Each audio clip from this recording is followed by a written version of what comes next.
Welcome to the DoubleACS Daily News. Attleboro High School faced off against Canton High School at Gillette Stadium for a game of financial football.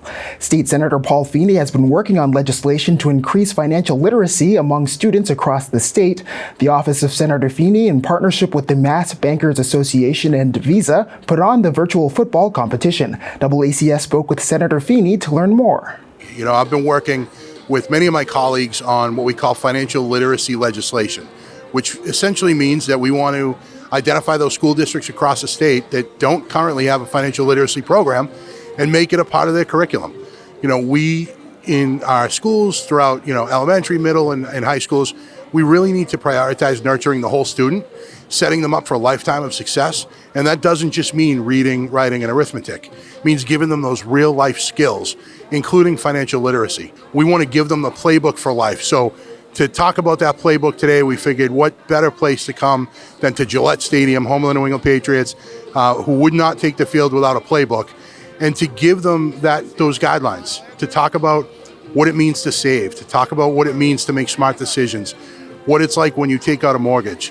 And what we saw on display was really incredible. We saw two school districts, Attleboro High School, as well as Canton High School. So from the north and south part of our Bristol and Norfolk Senate District, they came down today, they were prepared, they were energetic, they discussed all of the questions that were being asked of them, and most of the answers they gave were correct. I even struggled with a couple of them, but most of the answers they gave were correct, and we basically gamified financial literacy.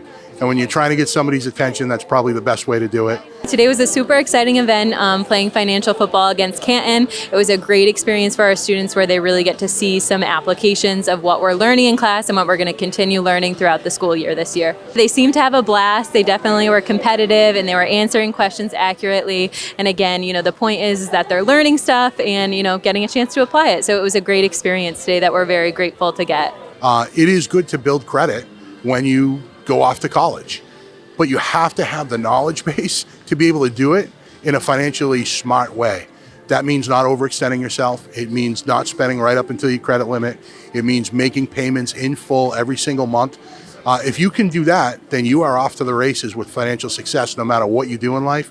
But all too often, we heard from Richard, the experience is very different. So we want to make sure that they have the knowledge going into college or the military or the work world before they get there. I teach banking and financial algebra, and that's the class that competed today against Canton. The greatest thing about this course is that, we continually talk about the stuff that we're learning in this course every day is stuff that they're going to encounter in their real life.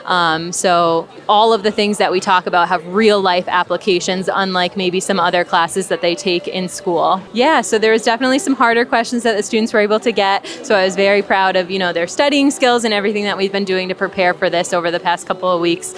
So I was really impressed with all of their knowledge on credit and debt and savings and, all of the other topics.